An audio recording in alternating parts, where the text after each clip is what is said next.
Salam sejahtera para pendengar yang terkasih. Selamat bertemu kembali dengan Yayasan Pelayanan Media Antioquia yang didirikan oleh Pendeta Bigman Sirait untuk melayani Tuhan Kepala Gereja melalui media. Untuk memperluas wawasan umat Tuhan, PAMA juga menerbitkan tabloid Kristen Reformata, Reformata Online, Reformata Audio Streaming. Juga tersedia buku-buku karya Pendeta Bigman Sirait dan ratusan CD khotbah. Doakan dan ikutilah pelayanan PAMA di radio di berbagai kota dan pelayanan televisi di Indovision, Live Channel, Cablevision, Family Channel. Untuk informasi lebih lengkap, klik www.reformata.com, www.reformata.com, www.reformata.com. Kini tibalah saatnya kita akan menikmati kebenaran firman Tuhan bersama Pendeta Bigman Sirait. Selamat mendengarkan, Tuhan memberkati.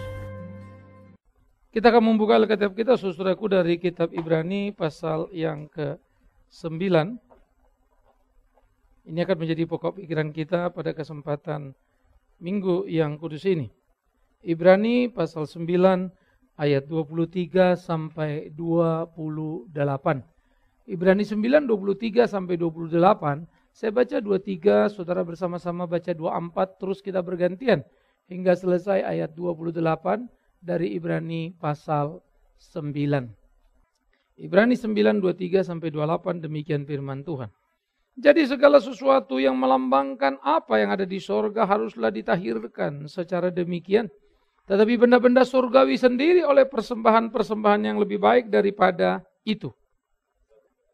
Dan ia bukan masuk untuk berulang-ulang mempersembahkan dirinya sendiri, sebagaimana imam besar setiap tahun masuk ke dalam tempat kudus dengan darah yang bukan darahnya sendiri.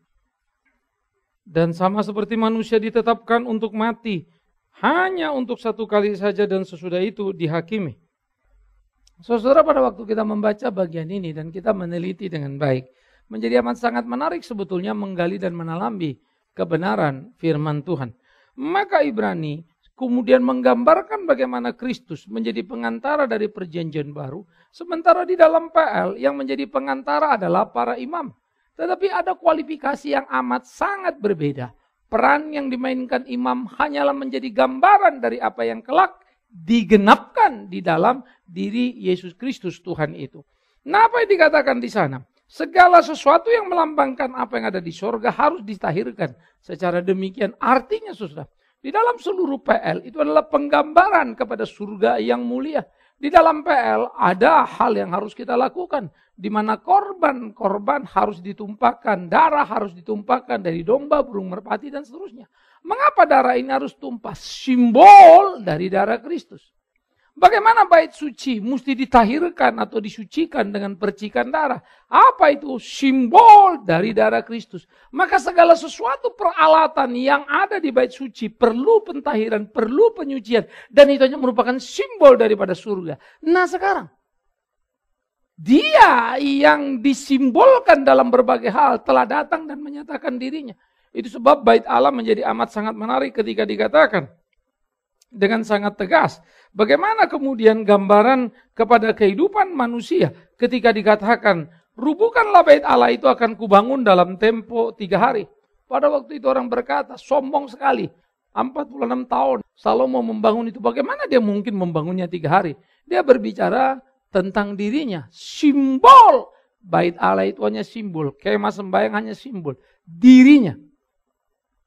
Sehingga sebetulnya kalau kita melihat dari perspektif ukuran yang digambarkan kepada Musa, satu ukuran yang begitu teliti. Simbol daripada Dia sang sempurna.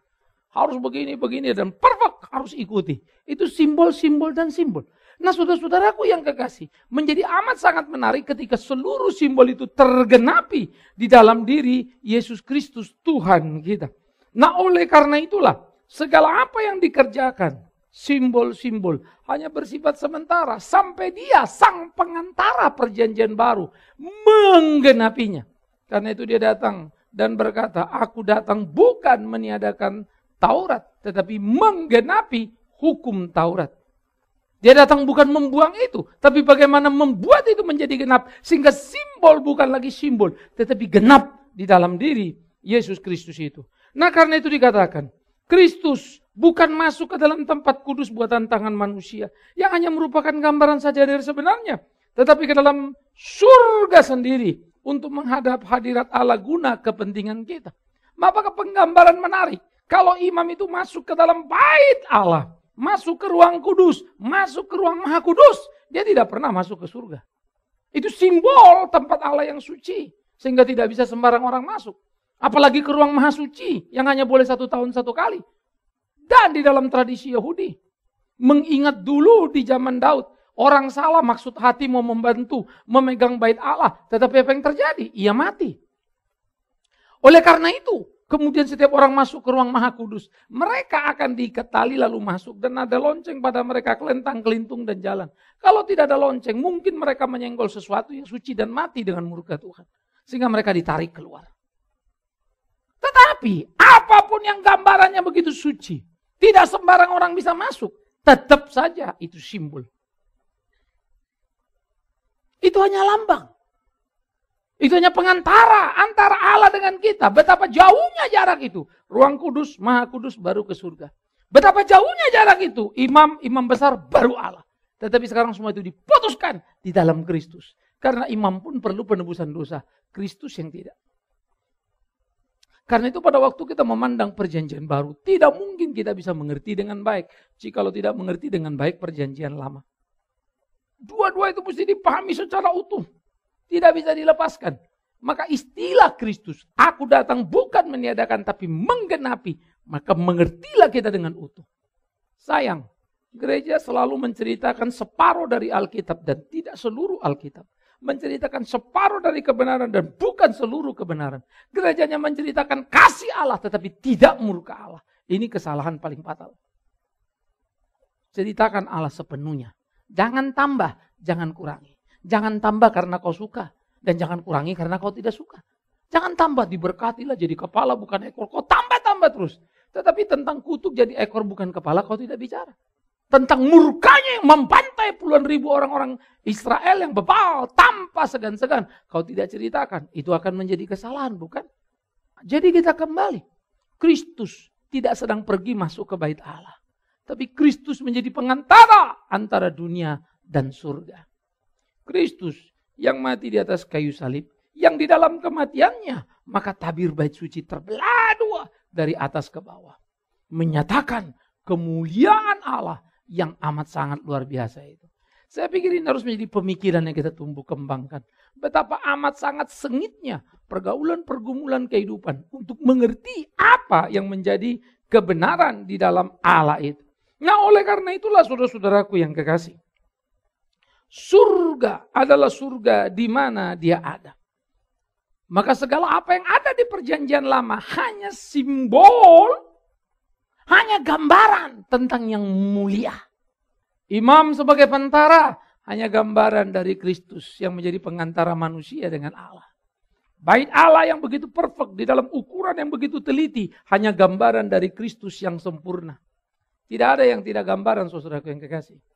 Karena itu saya selalu berpikir kenapa orang Kristen begitu meremehkan seluruh kehidupannya dan tidak mau belajar baik-baik apa yang mesti dipahaminya. Ya saya pikir kita orang Kristen adalah orang yang rasa puas. Kalau sudah ke gereja, mengerti sedikit, tapi selalu berpikir sudah mengerti semua. Melayani sedikit, tapi merasa sudah melayani Tuhan dengan baiknya. Kita perlu meneliti dengan baik-baik. Memperhatikan tiap peri kehidupan kita, tiap sudut. Kita perlu menjadi orang perfeksionis dalam mengerti keimanan. Sehingga betul-betul mulai berpikir.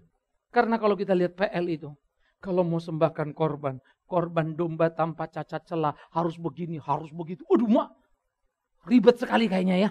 Dombanya harus begini, ini harus begini, ini mesti tahir, mesti cuci tangan dulu, mesti begini dulu. Darahnya ditumpahkan, tidak boleh begini, tidak boleh sembarangan, tidak boleh memercik kemana-mana, harus jatuh satu arah. Wow, begitu sulitnya kah? Pisau memotong itu harus dibersihkan. Begitu ribetnya PL itu. Apa yang mau dikatakan? Kesempurnaan. Kesempurnaan apa? Kesempurnaan di dalam keribetan itu loh. Mau menggambarkan Kristus yang menggenapi itu betapa luar biasa. Tetapi jangan kemudian sesudah itu digenapi Kristus lalu gereja menjadi sembarangan. Semaunya, bikin apa saja seenaknya. Kita tidak akan sempurna, hanya technically yang kita kerjakan. Tapi batin, pencarian akan kebenaran, kegairahan akan kebenaran yang terus mau tahu. Tahu satu, mau tahu dua, dua mau tahu tiga, tiga mau tahu empat. Begitu saya ngerti ini, ini betul. Tetapi kemudian, ini salah. Ini mesti gini loh, ini progresnya itu betul-betul bertumbuh. Bercerminlah ke kaca dan tanya berapa lama engkau menjadi orang Kristen. Saya perkecil lagi, bercerminlah ke kaca dan tanya berapa lama engkau gereja di Gereja Reformasi Indonesia. Berapa lama kau dengar si Bigman itu berkhotbah. Berapa banyak yang kamu ngerti. Berubahkah pikiranmu atau tidak? Ini ukuran sederhana. Iya. Pertanyaan yang lebih besar tentu adalah kau pandang surga itu. Seperti Kristus ke aku. Itu terlalu mengerikan kan. Saya baru ajak saudara untuk berpikir. Logika, pemahaman, kebenaran firman itu. Sudah mendekati, ngerti nggak ya? Apalagi kalau saya ajak saudara melihat Kristus di dalam kesempurnaannya. Waduh, ciut nyali kita bukan? Tapi bagaimana kita bisa berkata? Kita makin mengerti, mendekati, melakukan apa kehendaknya. Di dalam logika struktur berpikir saja, kita belum berbentuk benar. Bisa tangkap saudara? Kalau logika pemikiran Alkitab belum lempeng, bagaimana bisa ngerti Allah yang sempurna? Omong kosong besar itu.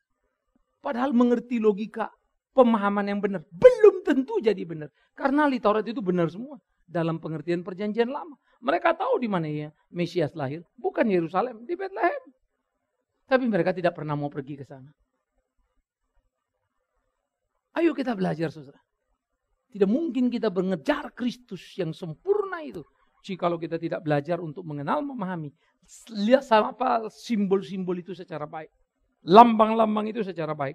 Saya tidak sedang bicara kode ini, kode itu, model ini, model itu. Tapi saya lagi bicara Alkitab itu yang kita ngerti. Tokoh Alkitab ini simbol dari firman sejati itu kan. Bahwa firman inilah dia. Nah mengerti gak kita ini? Padahal ngerti ini belum tentu kita tunduk pada Kristus. Kan begitu toh? Udah ngerti ini semua. Tapi belum tentu kita hidup sesuai Kristus. Kalau yang tampak ini saja nih. Yang bisa dipelajari tulisan ini. Kita tidak pelajari. Saya tidak percaya saudara bisa ikuti Tuhan Yesus baik-baik. Omong kosong itu. Yang terlihat nih gampang kan ya? Baca, nggak dibaca. Bagaimana mau ikut Yesus ya? Saya nggak percaya. Maka saya suka Alkitab. Bagaimana kau bisa bilang engkau mengasihi Allahmu yang tidak kelihatan? Saudaramu yang kelihatan saja tidak kau urusi. Bagaimana kau bilang kau orang yang jujur? Temanmu saja tidak bisa percaya padamu. Bagaimana kau bilang kau orang yang selalu mengabdi kepada Tuhan? Tapi engkau bisa menggunting di belakang. Bagaimana engkau bisa bilang? Itu ukuran sederhana kan ya. Yang kita tahu diri kita. Saya selalu menguji diri saya. Dan saya selalu melihat realita di sekitar saya. Saya seringkali harus senyum kecut. Kadang-kadang pikir, kok bisa begini ya? Kok ini orang kelewatan ya? Tetapi setiap orang akan mencari popularitas dirinya, kepuasan dirinya. Ironis loh, kita bisa menghalalkan segala cara. Miris ya? Cara itu bukan berarti kita jadi penjahat loh saudara. Enggak, tapi jadi jahat iya. Awas ya. Tidak tentu engkau jadi penjahat, tapi bisa jadi kita orang jahat. Saudara baik-baik datang ke gereja. Ya, engkau bukan penjahat yang ada di pinggir jalan sana. Tapi engkau fitnah temanmu. Apa enggak jahat namanya? Kau jahat, walaupun mungkin tidak disebut penjahat oleh masyarakat kan? Tapi kau jahat di hadapan Tuhan. Inilah yang menjadi penting. Bagaimana kita belajar untuk menjadi apa adanya di dalam utuh kebenaran itu. Sehingga kita tidak lari dari kebenaran yang penuh. Jadi kita mesti memperhatikan Kristus bukan masuk ke dalam tangan buatan manusia. Kristus masuk ke surga mulia. Dalam debatnya di Athena, di Areopagus. Paulus mengungkapkan kepada orang-orang di Yunani. Hai orang-orang Yunani. Aku melihat tulisan di mana-mana di negerimu ini. Kepada Allah tidak dikenal. Kau tidak kenal Allah itu, kukenalkan siapa Allah itu. Lalu dia bicara Kristus. Lalu dia bilang apa? Dan supaya engkau tahu, Allah tidak tinggal dalam kuil buatan tangan manusia. Allah tidak tinggal di gereja ini. Jadi jangan pikir kalau kita bisa bangun gereja ini untuk kemuliaan Tuhan. Omong kosong itu. Kemuliaan organisasi kita maybe yes. Tuhan no. Kemuliaan Tuhan dalam hidup kita. Tuhan dimuliakan lewat pelayanan kita. Omong kosong itu. Kalau kita lakukan pelayanan hanya seperti sebuah kompetisi di mana kita pengen nama kita dicatat. Percuma. Bagaimana berkelahi itu penting setengah mati. Memegang prinsip itu penting setengah mati. Ini menjadi perlu saudara. Hari ini kamu rajin tidak? Tidak, rajinlah. Hari ini kamu bisa dipercaya tidak? Bisa dipercayalah. Kan begitu toh? Nanti-nantilah itu, urusan Tuhan lah itu. Tapi sekarang ayo, bekali diri kita, latihan. Ini menjadi penting setengah mati, saudaraku. Bagaimana perkutatan pergumulan yang harus kita jalankan dalam kehidupan kita. Supaya pertandingan hidup kita tidak terjebak hanya pada simbol saja. Seperti bait Allah, simbolnya Kristus kan? Rubuhkan bait Allah itu kubangun 3 hari, dia bicara tentang dirinya. Tapi Alkitab mencatat bait suci diapakannya? Disucikannya. Lu ternyata gak suci. Itu kan simbolnya Allah. Bait suci, kok gak suci? Itu fakta. Jangan berpikir memang orang Israel jahat, imam-imam jahat. Kira-kira kalau Tuhan Yesus datang hari ini, apa kalian pikir kita ini tidak akan disucikan juga? Dijungkir balikkan mungkin semuanya ya. Tea time pun tidak sempat lagi. Tumpah semua itu sudah. Kita pun mungkin kena marah. Saya mulai membayangkan murka Allah terhadap diri kita. Untuk apa yang kita kerjakan tiap hari. Karena itu keseriusan. Dalam merenungkan, memikirkan apa yang Tuhan mau. Menjadi satu bagian yang perlu untuk kita pikirkan dalam hidup kita. Saya tidak akan pernah berhitung melayani Tuhan. Mau mati berdiri pun aku siap. Tapi maaf ya, itu hanya soal tenaga kan? Soal badan ini. Tapi hatiku ini paling sulit. Untuk sepenuhnya menerima rancangan Allah itu. Karena kadang-kadang menyakitkan dan aku gak suka. Kenapa mesti begini Tuhan? Mestinya kan begini, mestinya kan begini. Berat ya. Karena itu aku berkata kepada jiwaku. Hei jiwaku. Kau mungkin susah tunduk sepenuhnya pada apa yang dia mau. Minimum kau heragaku. Babak bulur bengkok-bengkok kau jalanlah. Kerjakan apa yang mesti kau kerjakan. Entah apa bisnis saudara dan perkelahianmu. Tapi Kristus sudah mewujudkan simbol yang ada di PL itu. Bait suci itu adalah dirinya. Dan sekarang dia nggak di sini, di surga. Dan dia berkata, kita adalah apa? Tubuhmu, bait Allah itu. Kitalah bait suci itu. Adakah kita cocok menjadi simbol daripada Kristus itu? Ini pertanyaan menarik kan? Apakah orang kalau melihat kita, melihat Yesus? Pada waktu Thomas dan Filipus dalam bodohnya mengajukan diskusi dengan Tuhan. Tuhan Yesus tunjukkanlah kami jalan pada Bapa. Karena Yesus bilang dia mau kembali pada Bapa. Langsung Tuhan menghardik Thomas. Thomas, kau lihat sini. Akulah jalannya, akulah kebenaran, akulah kehidupan. Garing sampai pada Bapa kalau tidak melalui aku. Si Thomas terdiam tapi tidak ngerti jawaban itu.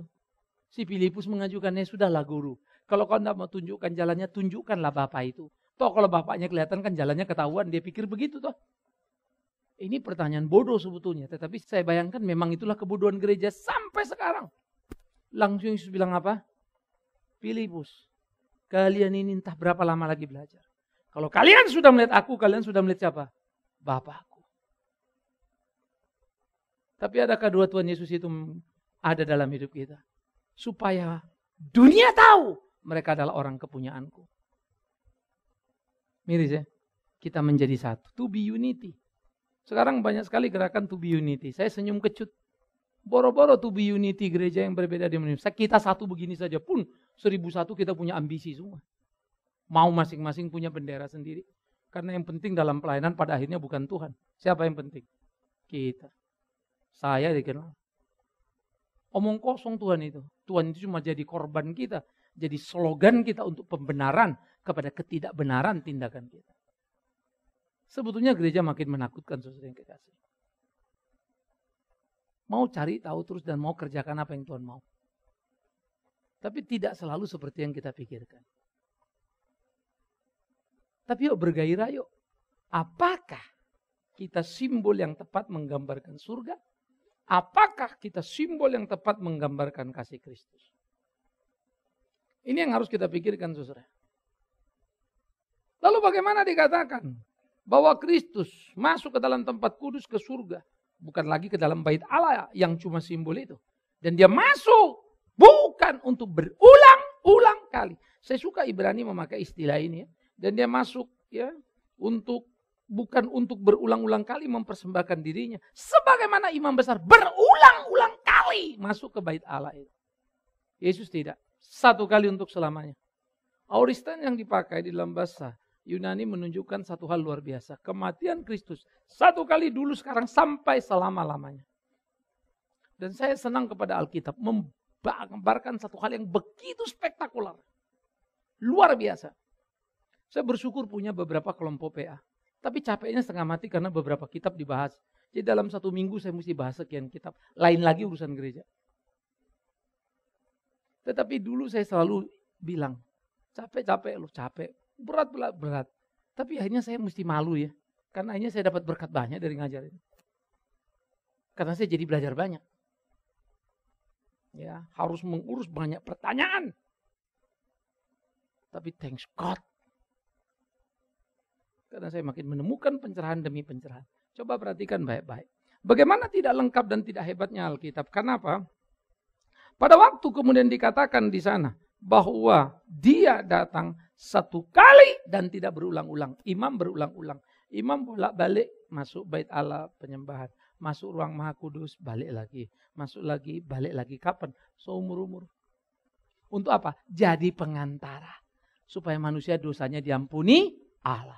Kristus 1 kali tersalib, tidak ulang-ulang kali.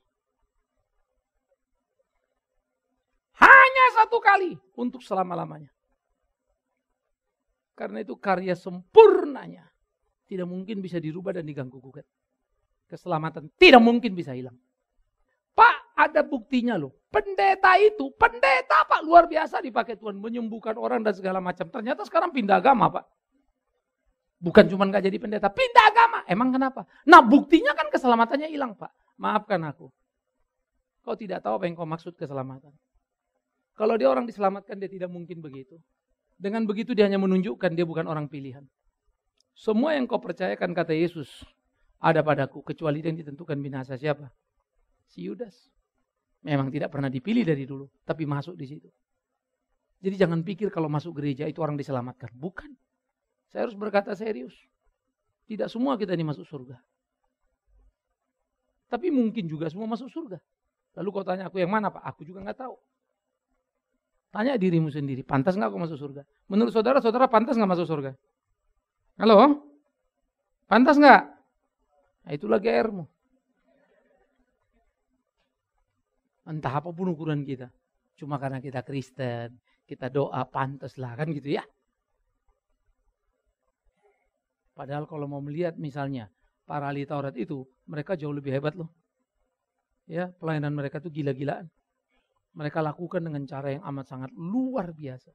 Tapi no, Yesus tolak mereka.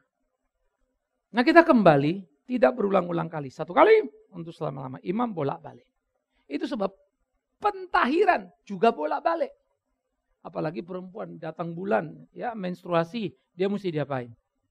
Ambil air, tahirkan, ya dia mesti ditabiskan, bikin dosa, disucikan, ditabiskan. Itu bolak-balik. Kristus 1 kali untuk selama-lamanya. Maka gereja ini tidak mengenal baptis ulang. Dan saya juga nggak ngerti baptis ulang itu di mana ayat Alkitabnya. Dia hanya datang 1 kali. Bagaimana orang bisa berulang-ulang kali dibaptiskan di dalam nama Bapa, Anak, dan Roh Kudus? Baca Alkitab baik-baik.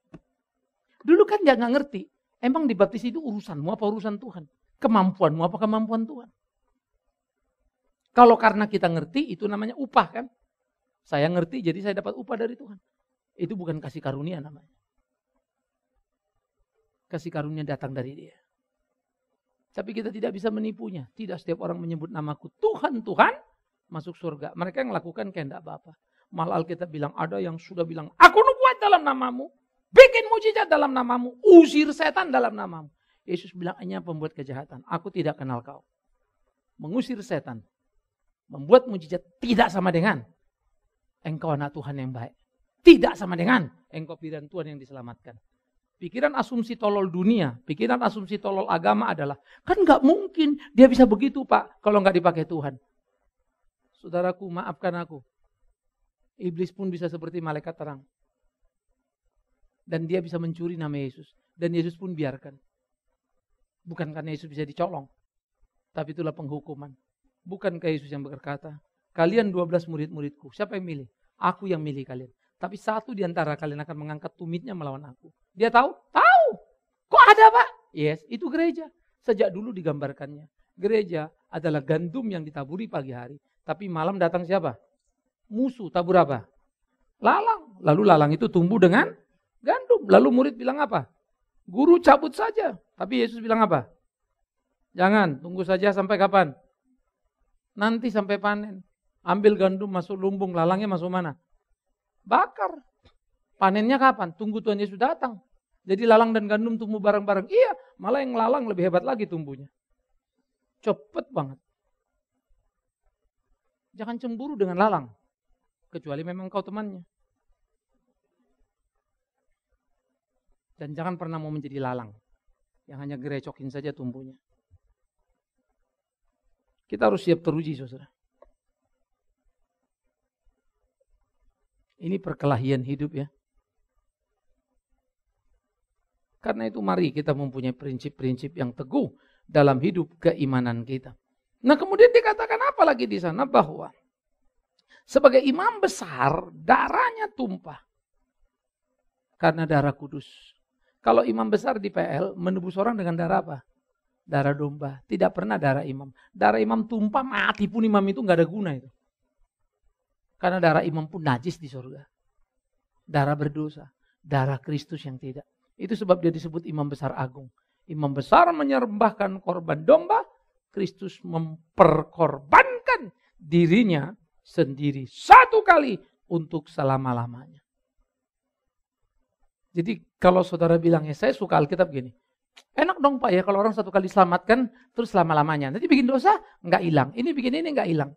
Demi Tuhan yang hidup. Kalau kau memang orang diselamatkan. Percayalah tidak mungkin kau hobi dosa. Kalau kau hobi dosa itu cuma tanda. Memang kau nggak diselamatkan. Cuma kau GR. Itu aja bedanya. Sorry. Saya suka Alkitab. Pohon dikenal dari nggak akan ketipu kamu. Tapi kok orang bisa ketipu di sana Pak? Iya karena sama-sama penipu. Satu tipu sebagai pendeta, satu tipu sebagai umat. Ini aku melayani. Tapi yang cocok ini. Kalau yang sebelah sana terlalu keras, tidak enak. Yang ini yang enak. Sebetulnya kalian memilih khotbah kan? Halo? Saudara kalau mau dengar khotbah, pilih nggak khotbahnya? Pilih. Yang saudara pilih mana? Yang benar apa yang nggak benar? Kita tes. Yang saudara pilih mana? Benar tidak mengenakkan telinga, nyakitin. Yang nggak benar ngenakin telinga dan kamu terhormat. Pilih mana? Yang benar apa nggak benar? Kalau yang benar dipilih sudah penuh gereja ini. Makanya kau lari, kau cari yang menyenangkan kupingmu kan. Yang ini yang cocok, yang ini yang enak. Yang itu terlalu keras, terlalu gini, terlalu idealis. Mana mungkin sih? Saya punya anak PA, saya bilang, Pak, kalau gini berat dong Pak. Jangankan kau, aku pun berat. Tapi aku tidak akan membohongi kau, hidup ini ringan. Aku pun berkelahi. Terserah kau mau ikut apa enggak. Begitu juga dengan kalian. Siapa bilang hidup ini gampang? Siapa bilang hidup mengikut Kristus mudah? Susah. Saya pun berjuang dan berkelahi di sana oleh karena kasih karunia-Nya. Kau mau ikut, sama-sama kita berkelahi. Tidak bisa ku kasih kau tiket. Lalu kalau kau di sini, mulus jalanmu ke surga. Kalau ke surga lewat Twin Plaza, gampang itu. Semua Metro Mini lewat sini. Tidak ada itu omong kosong itu. Iya kan? Hidup kita, pertanggungjawaban kita. Bertuhan itu. Karena itulah penting untuk kita memikirkan baik ini ya. Tetapi ingat ya, satu kali diselamatkan untuk selama-lamanya tidak mungkin hilang. Tapi orang yang diselamatkan, dia jatuh bangun berproses untuk menjadi seperti siapa? Kristus, to be Christ. Itu orang diselamatkan itu begitu. Jatuh bangun, jatuh. Tapi naik, to be Christ. Enggak cumplang hilang. Memang dari dulu kagak dipilih. Jangan lupa. Di gerejanya lalang itu ditaburkan si musuh. Bukan di luar gereja.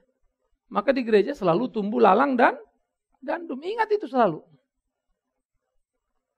Gak usah kau lihat kiri kanan ya. Ini kayaknya lalang deh. Ini lalang deh.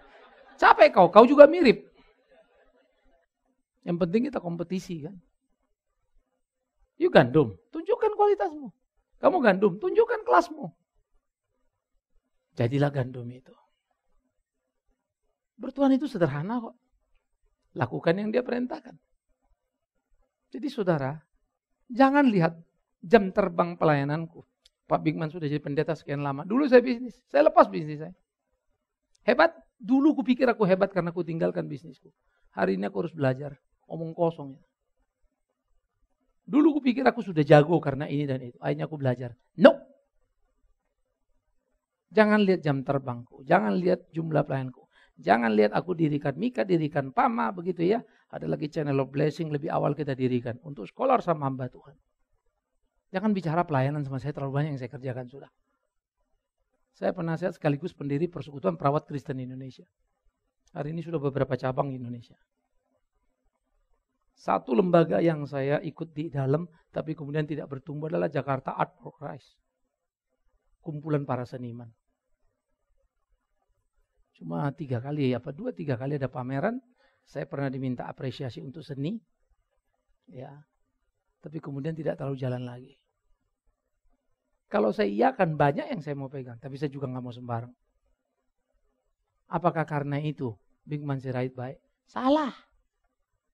Apakah karena itu si Bigman Sirait itu pelayan yang sungguh? Karena dia ikut di sana, ikut di sini. Omong kosong itu. Sampah itu. Aku hanya baik apa tidak kalau kulakukan kehendak Tuhanku. Dan yang bisa bilang baik adalah dia. Dan bukan aku. Tapi bagaimana mungkinlah Tuhanku bilang aku baik. Kalau kalian aja bilang aku jahat kan begitu kan. Apa ya Pak Bigman begini. Tapi aku GR terus. Aku ini orang baik. Kalian kan bingung kan. Pak Bigman ini lucu ya. Saya tanya kiri kanan satu pun gak ada yang bilang dia baik. Tapi dia yakin banget baik. Ataulah kalian saya sakit jiwa. Hanya orang sakit jiwa merasa dia baik. Sementara orang lain dia tidak baik. Pasang kupingmu pada kiri kananmu. Orang respect sama kamu apa tidak? Pasang kupingmu pada kiri kananmu. Setiap kritik pun bagus. Kalau murni fitnah, lalu kamu lihat, gila ya, gue baik aja di fitnah misalnya. Lalu kamu lihat, tapi kalau dalam fitnah itu ada kebenaran, kamu perbaiki. Karena di fitnah pun bisa jadi ada message yang kita bisa tangkap. Tangkap. Pegang. Sehingga kita bergumul di situ. Berkelahi di situ. Bagaimana kita menjalani hidup kita itu. Nah inilah saya pikir perlu pergaulan itu. Dengan Tuhan itu kita terus tumbuh kembangkan. Kepekaan kita bertuhan itu perlu terus kita bangun dalam kehidupan kita. Sehingga hidup kita sungguh-sungguh berkenan kepada Dia. Tuhan, Yesus datang satu kali. Menebus dosa untuk selama-lamanya. Dimulai dari zaman siapa? Itu sebab waktu Dia mati di atas kayu salib. Petrus berkata dia turun ke neraka. To proclaim the gospel. Kepada siapa dia proklamasikan Injil itu? Halo? Kepada orang zaman Nuh. Maka kepada orang zaman Nuh dia menceritakan Injil. Apa yang dikatakan Nuh bahtera? Inilah dia Yesus. Mengapa ke zaman Nuh? Kenapa bukan zaman si Adam? Karena zaman si Adam sudah terbantai semua di air bah. Nuh menjadi manusia pelanjut berikutnya. Maka Nuh menjadi generasi sampai sekarang ini adalah dari keturunan Nuh. Nuh ke belakang sudah habis itu. Keturunan si Kain udah mati semua. Keturunan Set tinggal Nuh saja. Baru berkembanglah seluruhnya. Ham, Sem, Yafet. Ham itu yang ke Afrika, Sem itu Semitit Asia, Yafet itu Eropa. Lalu terus berkembang. Hingar-bingar campur aduk lah itu. Dari sisa-sisanya itu ajadilah Indonesia. Nah kemudian saudara yang kekasih, sesudah histori itu selesai, perjalanan itu selesai, lalu Yesus datang. Maka sejak zaman Nuh, sekarang akan datang. Yang percaya pada Kristus, diselamatkan. Satu kali untuk selama-lamanya. Ini jadi perlu untuk kita ingat ya. Karya Kristus, beyond our denomination. Karya Kristus itu melintasi ya. Denominasi gereja, kependetaan, ajaran, teologi ABCD, karya itu liwat lebih dari itu. Maka semua orang harus menaklukkan dirinya kepada kehendak Kristus yang penuh. Apa yang dikatakannya? Satu kali untuk selama-lamanya. Dibaptis satu kali untuk selama-lamanya. Tidak ada ulang-ulang. Orang kalau sudah ikut Tuhan Yesus, Pak misalnya dia betul-betul dipilih, ini pilihan betul nih. Bisa jatuh dalam dosa? Nggak bisa. Kalau gitu dia ditebus lagi dong. Salah kau. Ditebus cuma satu kali. Pertobatan berikut di dalam hidupmu adalah yang disebut pengakuan dosamu. Jadi orang begitu terima Yesus bisa jatuh dalam dosa? Bisa. Tapi dia kembali, Tuhan ampuni aku. Nah itu yang saya bilang jatuh lagi naik. Tapi grafiknya itu naik. Kalau grafiknya turun gimana Pak? Sudah tahulah kau siapa temannya. Sudah pasti bukan Yesus yang di sana. Simpel saja. Pohon dikenal dari buahnya. Tapi kau nggak usah bilang sama temanmu, kau kayaknya setan kau ya, kau begini, nggak usah kau komentari karena bukan urusanmu itu. Bicara saja yang kau tahu, yang nggak tahu nggak usah kau komentari. Tapi kalau kau tahu dia curi uang, kau curi uang, kembalikan. Nah, itu benar. Tapi jangan lebih. Semua orang memaki-maki yang disalibkan di samping Yesus kan, tahu-tahu percaya dia. Bapak emaknya sudah senang, jadi rasul anakku, tahu-tahu ke neraka dia. Bisa mengerti? Satu kali untuk selama-lamanya Tuhan akan pelihara. Begitulah kita diselamatkan. Maka orang yang diselamatkan bisa jatuh dalam dosa, bisa. Tapi apa bisnis orang yang sudah ditebus dosanya? Kalimat Yesus selalu manis ya. Dosamu sudah diampuni, apa? Jangan berbuat dosa lagi. Itu bisnis kita. Dosamu sudah diampuni, dosaku sudah diampuni, jangan berbuat. Tapi kita masih berbuat enggak? Pertanda apa ya? Kayaknya memang ada kemungkinan enggak dipilih sih Pak. Berkelahilah dengan dirimu. Jadilah orang Kristen, fight. Lawan kita ini diri kita. Hai jiwaku, muliakan Tuhan. Saya suka kalimat daripada pemazmur. Taklukkan pada kehendak Allah. Itu sebab Yesus berkata, kalau kau mau ikut aku. Titik 2, apa? Sangkal dirimu. Not even then, who are you? Yang paling penting itu, Jesus Christ. Tidak penting siapa kita. Sangkal diri. Lalu apa? Bukan naik Mercy. Pikul salibmu, bukan naiki Mercymu. Enggak ada ayatnya itu. Naiki helikoptermu, enggak ada ayatnya itu. Rumahmu yang paling besar karena kau anak raja, semuanya punyamu. Enggak ada ayat itu. Tapi kalau ada pendeta khotbah gitu, itu ayat tambahan itu. Sudah melanggar Alkitab itu. Tapi Tuhan bisa enggak kasih kita kaya, Pak? Jangankan kaya, dunia ini pun bisa dikasihnya sama kau. Bisa ngerti ya? Dunia pun Tuhan bisa kasih sama kita. Betul enggak? Tapi faktanya Tuhan kasih enggak? Jangan nipu kau. Jangan kau bilang ini dikasih Tuhan, padahal kau rampok itu. Ya. Kalau Tuhan memberi keringatmu dan kau nikmati itu, bahagialah hidupmu. Tapi hasil rampokanmu itu, di situ menangislah kau. Karena itu berdoalah. Sangkal diri, pikul salib. Mau? Agak ragu aku. Rasanya sih minggu depan udah berkurang lagi nih jumlahnya. Kayaknya berat amat ya kalau ikut Pak Bingman dengerin khotbahnya begitu melulu. Cari yang enak-enaknya. Siapa yang mau kaya angkat tangan? Saya mau doa. Ada yang mau kaya angkat tangan? Di sini pura-pura kau, padahal di sana angkat terusnya kau. Belum disuruh saja, sudah kau angkat tangan. Yang mau kuasa sebelah kiri, yang mau ini ya doain, ayo kau kaya. Saya pernah ditanya orang, saya bilang, yang kulihat kalau kau didoakan pendeta kau bisa jadi kaya. Ngapain kau kerja? Ikutin aja pendeta itu terus. Kaya kau gara-gara itu. Ya, demi Tuhan yang hidup, jangan manipulasi. Jujur ya, saya tergoda untuk mengumpulkan semua orang yang saya doakan yang usahanya sukses. Rasanya saya tergoda, kadang-kadang saya panas gitu ya. Saya tergoda lah kumpulkan itu. Baik yang dalam negeri maupun luar negeri.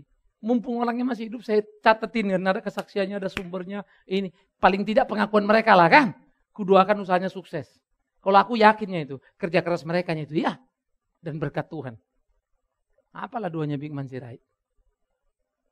Ya. Keluarga mau berantakan, saya dimintain doa, puji Tuhan berkat Pak Bigman, doa keluarga kami pulih sekarang. Itu keyakinan mereka, tapi aku tidak yakin karena aku berdoa. Oke? Karena Tuhan tolong mereka.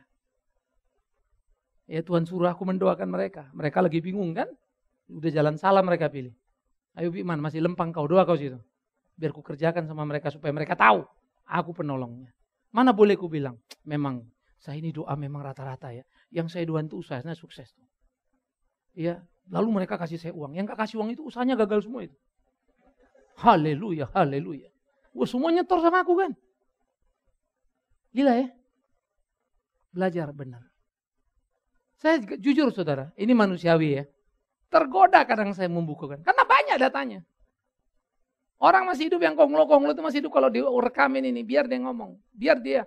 Saya kasih ruang untuk memuji saya. Saya bisa pelintir kok. Tapi demi Tuhan yang hidup. Jangan sampai ada buku itu di hidupku. Karena aku tidak mau ditampar Tuhanku. Aku lebih suka itu tidak ada. biarlah Tuhan pembelaku. Amin. Begitu juga engkau, maka layani Tuhan baik-baik. Jangan tunggu orang memujimu. Pak, saya udah pelayanan baik-baik, kok saya dicaci maki? Kau dicaci maki? Kok ringan amat ya? Kupikir kau sudah dilempari. Pak, saya kau dilempari. Bagus ya, kupikir kau sudah disalib. Bapak ini bagaimana sih? Lah itu yang mesti kau tunggu disalib. Lah terus kau disalib, ya kau mati. Lah kalau mati gimana? Baru kau ketemu Tuhan. Baru kau tahu nyamannya disalib.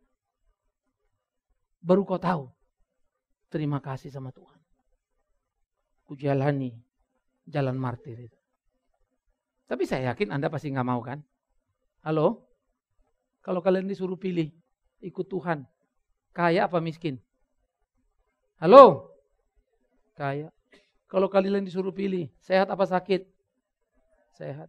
Itu kan? Ada orang kaya. Sehat pula lagi. Namanya enggak jelas, masuk neraka dia. Ada yang miskin, sakit-sakitan lagi. Namanya si Lazarus, masuk surga dia. Kalian pilih mana? Hah?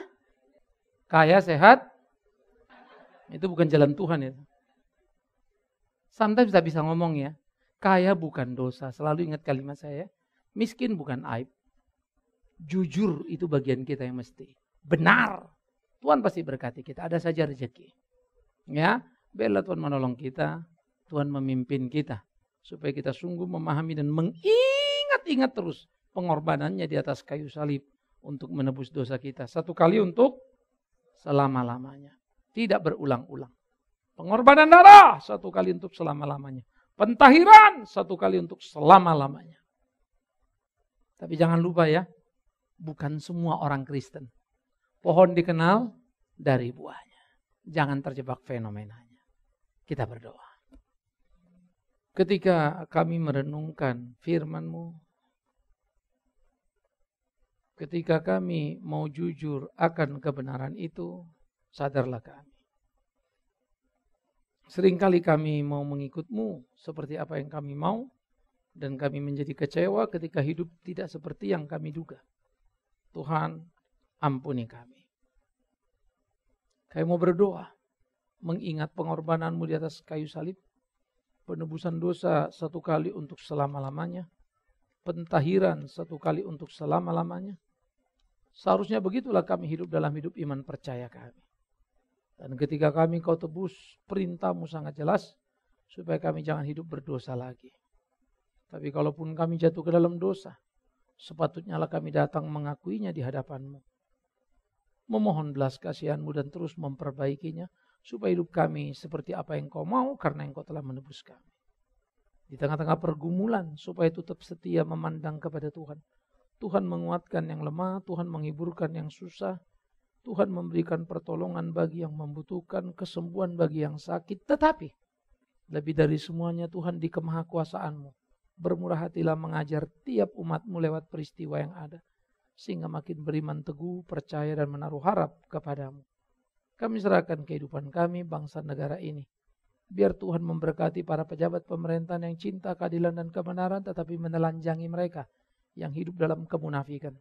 Sehingga nyata bagi rakyat Indonesia ini mana pemimpin yang sesungguhnya. Dan kami sebagai anak bangsa supaya tak hanya tahu melipat tangan, berdoa, menyanyi, tetapi tidak pernah bertindak nyata. Tuhan tolong kami. Supaya kami jangan hanya mampu mengkritik dunia di sekitar kami, tapi tidak pernah mampu mengkritik diri kami sendiri. Tuhan ajar kami. Demi Yesus Kristus yang mati, bangkit dan naik ke surga. Amin.